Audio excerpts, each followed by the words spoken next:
और अब बात कर लेते हैं उत्तर प्रदेश की, और इसके साथ ही बात उत्तर प्रदेश के बाद बिहार की करेंगे, जहां बिहार की सियासत में मुस्लिम वोट बैंक की अहमियत किसी से छिपी नहीं है। ये पहले भी देखने को मिला है और राज्य में सरकार बनाने की लड़ाई में मुस्लिम वोट की अहमियत काफी ज्यादा रही है और इस वजह से चुनाव से एक साल पहले से ही इसको लेकर जंग भी शुरू हो गई है। सभी दल मुस्लिम वोटरों को साधने के लिए, समीकरण बैठाने के लिए कोशिश में जुट गए हैं। रिपोर्ट देखिए।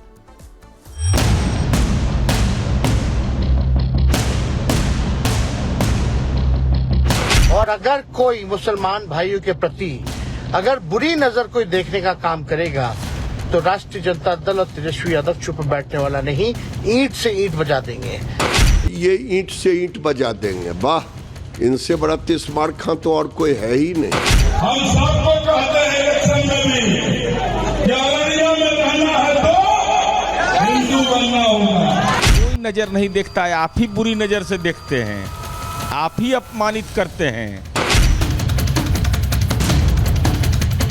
एक साल बाद विधानसभा चुनाव, बिहार से शुरू हुआ सियासी दांव, मुस्लिम वोटों की पेशबंदी। आरजेडी बीजेपी में जंग तीखी। बिहार विधानसभा चुनावों में तकरीबन एक साल का वक्त बचा है, लेकिन इसके लिए चुनावी पेशबंदी अभी से शुरू हो गई है। मुस्लिम वोटों को अपने पाले में करने के लिए अभी से सियासी जंग शुरू हो गई है। इसकी शुरुआत तब हुई जब गिरिराज सिंह की सभा में बीजेपी सांसद ने एक विवादित बयान दे दिया। कोई बोलता है गलत से तो मुसलमान है, हमको हिंदू कहने में क्या शर्म है। हम सबको कहते हैं इलेक्शन में भी कि अररिया में रहना है तो हिंदू बनना होगा। मुस्लिम वोटों के लिए शुरू हुई इस सियासी जंग की शुरुआत तब हुई जब बीजेपी नेता और केंद्रीय मंत्री गिरिराज सिंह की यात्रा खत्म हो गई। आपको बता दें कि गिरिराज सिंह ने बिहार में 18 से 22 अक्टूबर के बीच हिंदू स्वाभिमान यात्रा निकाली। ये यात्रा बिहार के 5 मुस्लिम बहुल जिलों से होकर निकली। भागलपुर, किशनगंज, कटिहार, पूर्णिया और अररिया से ये यात्रा निकाली गई। इन जिलों को सीमांचल का इलाका भी कहा जाता है। यात्रा के मंच से लव, थूक और लैंड जिहाद की चर्चा की गई, जबकि रोहिंग्या और बांग्लादेशी घुसपैठ का मुद्दा प्रमुखता से उठाया गया। इस यात्रा से बिहार की करीब 31 सीटों को प्रभावित करने की कोशिश की गई। मुस्लिम बहुल जिलों में थूक, लैंड जिहाद और घुसपैठ जैसे मामले उठाकर गिरिराज सिंह ने बिहार की सियासत में एक नई तान छेड़ दी है, जिसका असर विपक्षी खेमे में दिखने लगा है। इसके बाद बीजेपी आरजेडी में जुबानी जंग शुरू हो गई। कोई मुसलमान भाइयों के प्रति अगर बुरी नजर कोई देखने का काम करेगा तो राष्ट्रीय जनता दल और तेजस्वी यादव चुप बैठने वाला नहीं, ईंट से ईंट बजा देंगे। मेरी यात्रा में कहीं कुछ नहीं हुआ। अब ये चाह रहे दंगा हो जाए। और किसके लिए? बांग्लादेशी घुसपैठियों के लिए, रोहिंग्या के लिए। और ये ईंट से ईंट बजा देंगे। वाह, इनसे बड़ा तिस्मार खां तो और कोई है ही नहीं। बिहार में मुस्लिम वोटों के 2 बड़े दावेदार हैं। पहला दावेदार लालू यादव की आरजेडी है, तो वहीं दूसरा सबसे बड़ा दावा नीतीश कुमार का है। इसीलिए तेजस्वी ने इशारों में नीतीश पर भी निशाना साधा, जिसका पलटवार जेडीयू ने भी उसी भाषा में दिया। अद्भुत है नीतीश कुमार जी कि गांधी की बात करते हैं और गॉडसे की वंशजों को बढ़ाने का काम कर रहे हैं बिहार की धरती पर। कोई नजर नहीं देखता है, आप ही बुरी नजर से देखते हैं, आप ही अपमानित करते हैं। तेजस्वी यादव बनेंगे विधानसभा के नेता, सरकार बनेगी तो 5वें नंबर पर अब्दुल बारी सिद्दीकी साहब जैसे सीनियर नेता शपथ लेंगे और तेज प्रताप यादव लेंगे 3रे नंबर पर शपथ। बिहार विधानसभा में सबसे बड़ी पार्टी आरजेडी है। आरजेडी की कोशिश है कि अगले चुनावों में वो पूर्ण बहुमत हासिल कर अपने दम पर सरकार बना सके, जबकि विधानसभा में दूसरे नंबर की पार्टी बीजेपी ने भी अपनी ताकत बढ़ाने के लिए हिंदूवादी कार्ड खेलना शुरू कर दिया है, जिसका असर नेताओं की तीखी होती भाषा में दिखना शुरू हो गया है। Bureau report, Republic Bharat.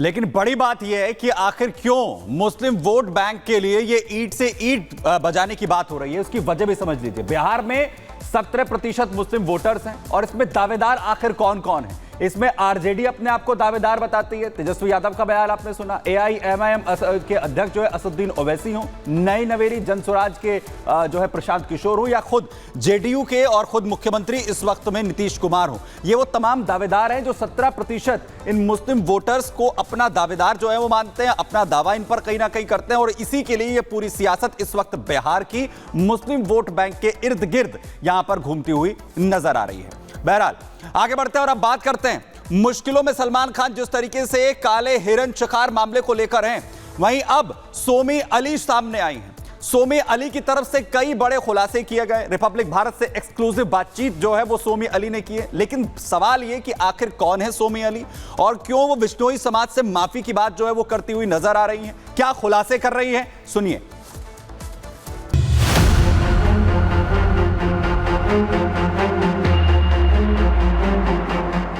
इससे मैं बात करके मैं इसको एनालाइज और इसको थेरेपी दे सकती हूँ। सलमान को मैं जानती हूँ जब मैं 16 साल की और मैं सलमान के साथ 9 साल रिलेशनशिप में रही। मैं उनके टेंपल में भी जाऊंगी, वहाँ पूजा भी करूंगी, थोड़ी सी डोनेशन जो मेरी हैसियत है वो भी मैं उस हिसाब से दूंगी।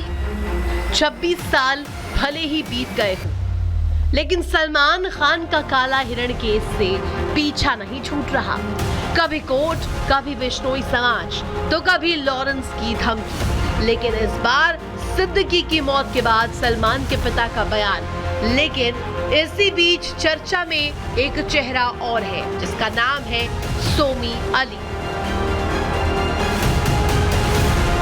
सोमी अली इन दिनों बिश्नोई समाज से माफी मांगती नजर आ रही है।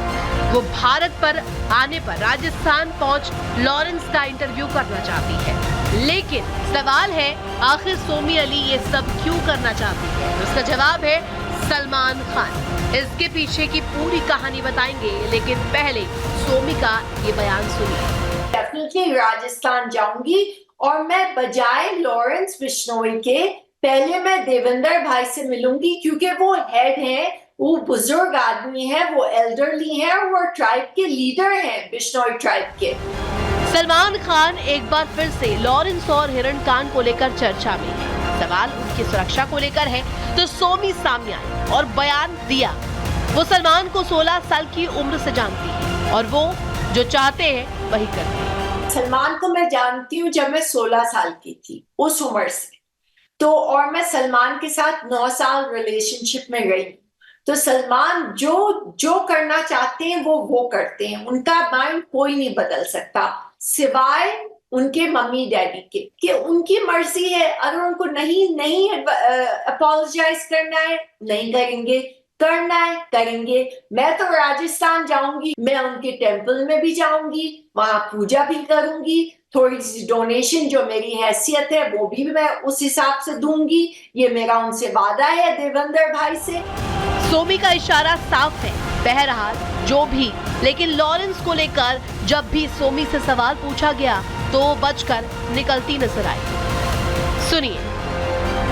ये LLB है, ये कोई जाहिल आदमी नहीं, ये LLB है। मगर ये अपने आप को गैंगस्टर करार क्यों दे रहा है? मुझे इसके दिमाग के अंदर जाना है, उसको साइको एनालाइज करना है और इसका इंटरव्यू करना है। और उस समय मैं चाहती हूँ कि प्रेस मेरे साथ हो और मेरे साथ सिक्योरिटी हो, क्योंकि मैंने इसका इंटरव्यू 4 बार देखा है और